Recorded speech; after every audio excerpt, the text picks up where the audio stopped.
اللهم صل وسلم وبارك على سيدنا محمد وعلى أصحابه أجمعين. ازيكم يا رب كلكم تكونوا بخير. تورتة النهاردة تورتة بسيطة ورقيقة كده وهادية. هقول لكم تفاصيلها النهاردة وهي مقاس كام وعملتها ازاي.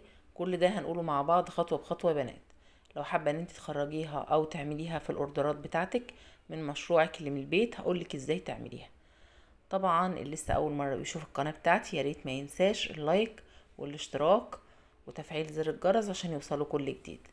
نسمي الله بسم الله وهقول لكم انا اشتغلت ازاي. طبعا التورتيه هنا كانت مقاس 18. تمام، فانا خبزتها قبل كده معاكم كتير، فطبعا قلت عشان الفيديو ما يبقاش طويل علينا فخبزت الكيك، وبعد ما الكيك برد سبته كده يبرد، فحطيته يا بنات على الفخ الابيض ده علشان الفتافيت اللي بتنزل دي تنزل على الورقة ما تنزلش على حاجة تانية يعني. تمام.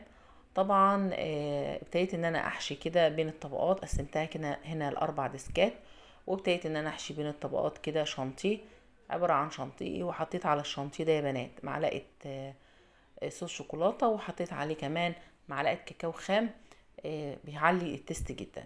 ابتديت ان انا حشيته هنا في الحشو بتاعها، حطيت مكسرات وحطيت شوكليت شيبس وحطيت كمان نوتيلا. النوتيلا بتعزز الطعم جدا وبتخلي الطعم حلو قوي. مش كل الناس بتحب الحشو ان هو يكون نوتيلا ومكسرات وشوكليت شيبس، في ناس بتطلب عايزه الحشو عايزاه ساده من غير اي حاجه. تمام كده. تمام. هقول لكم كده بسرعه مقادير السبونج بتاعنا. انا هنا عامله 300 جرام من دي السبونج، حطيت عليهم حطيت عليهم 4 بيضات، وحطيت عليهم ربع كوبايه من الميه ومعلقه، ربع ومعلقه يا بنات من الميه، وحطيت عليهم معلقه كبيره من محسن الجل. ضربت الكلام ده كله في العجان، وبعد كده ابتديت ان انا حطيته في الحله. طبعا الحله كنت انا مبطناها بورق زبده، ودخلت الفرن، قعدت معايا في الفرن نص ساعه. طلعتها بردتها وبعد كده اشتغلت فيها. طبعا هتسالوني ايه اللي انا بسقيه ده اللي بسقيه ده سيرب، عباره عن كوبايه من الميه بحط عليها كوبايتين من كوبايه من السكر، عفوا بحط عليها كوبايه ونص من الميه. يدوبك يعني السكر كده بيدوب في الميه وبغلي على البوتاجاز. بعد ما بغلي اقوم طافيه على طول على المحلول ده واسيبه يبرد واشتغل بيه. تمام. هنا بقى بعد خلاص هي ما طلعت بالشكل اللي انتوا شايفينه ده كده، ما شاء الله، انا سبتها شويه في الفريزر. حلو الكلام. اول ما بردت هنا معايا انا ابتديت هنا ان انا اشتغل فيها على طول. هقول لكم هنا انا اشتغل فيها، هبتدي ان انا اجلسها بالشكل اللي انتوا شايفينه ده. وانا كنت مجهزه الشانتيه حطاه في القمع بالتب اللي انا هشتغل بيه على طول، يعني جبت التب حطيته اللي هو البلبله، وقلت انا هشتغل بقى على طول. ما شاء الله اللهم بارك. الكريمه يا بنات هنا واحده كانت عامله تورتايه واتواصلت معايا على الماسنجر الخاص بيا، فقالت لي انا الكريمه بتاعتي، بعتت لي صوره صراحه لتورتايه تطبيق من تطبيقاتي اللي هو تطبيق عامله حاجه من تورتي اللي هي تورته الحج، فقالت لي الكريمه مفرغه. فطبعا هنا انا قلت اجاوب عليه في الفيديو النهارده. هنقول هنا يا بنات الكريمه مفرغه. الكريمه يا حبيبتي اكيد انت ضربتيها ودخلتيها التلاجة وطلعتيها اشتغلت بيها على طول، دي حاجة. او الحاجة التانية تكوني انتي وانتي بتشتغلي بيها الكريمة انتي ما ضربتهاش كويس.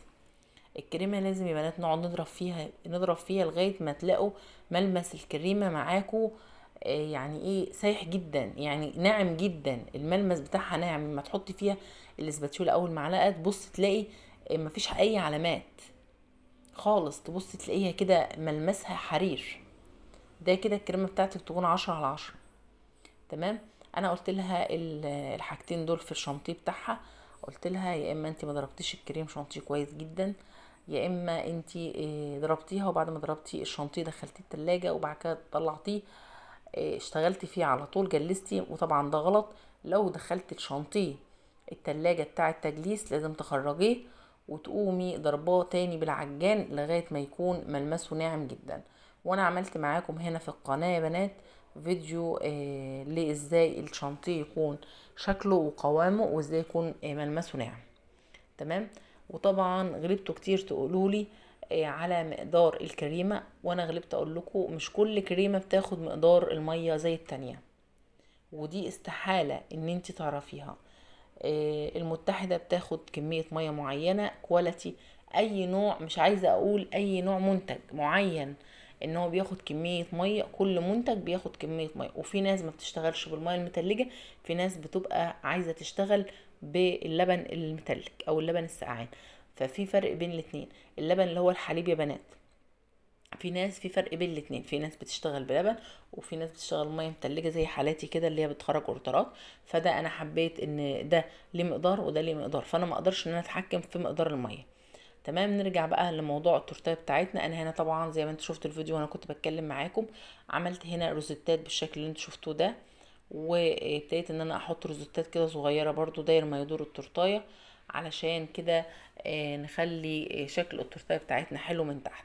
طبعا هنا كنت في الوقت ده بعد ما خلصت التجليس وعملت الوردات، خدت التورتايه كده حطيتها في الفريزر شويه لغايه لما الشكل بتاعها او الكريم شانتيه بتاعي ده يشد، عشان لما اجي احط عليه صوص الشوكولاته. صوص الشوكولاته ده انا عاملاه في البيت، تبص تلاقي صوص الشوكولاته ده متماسك، ما يعني يكون ماسك كده على وش التورتايه، ما يسيلش مني.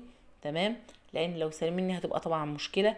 فطبعا ده شيء اساسي، التتليج ده يا بنات شيء اساسي في التورتايه، لا محاله منه. اهم حاجه الحاجه تبقى متلجه في التلاجة، ده شيء مفروغ منه بتاتا يعني. تمام.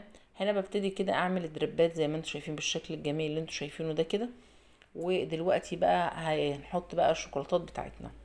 تمام. انا كده جاوبت على نقطة مهمة النهاردة، هي بتاعة الكريم شانتيه والتجليس. اللي ليه اي سؤال يا بنات يدخل لي عادي، مفيش اي مشكلة خالص.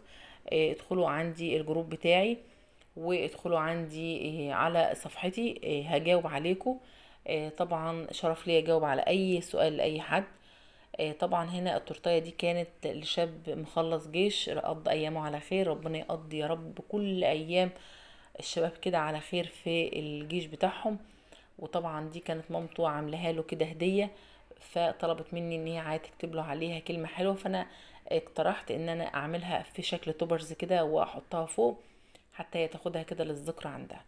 ده كده يعتبر الشكل النهائي للتورتايه. حطيت شوكولاتات كده لطيفه وظريفه كده.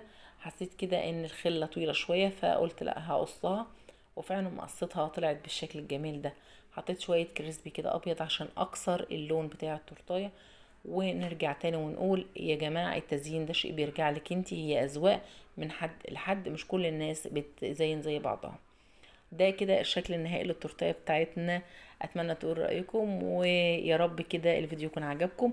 وارجع اقول لكم تاني اللي اي سؤال يكتب لي في الكومنتات او يدخل لي في صفحتي او الجروب الخاص على الفيس. كده ده كان الفيديو بتاعنا وبما قدرنا بتفاصيلنا كلها. على فكرة يا بنات التورتايه دي مقاس 18. انا اخدت مني كوب من الكريم شانتيه بالظبط، يعني 100 جرام شانتيه. تمام. اقول لكم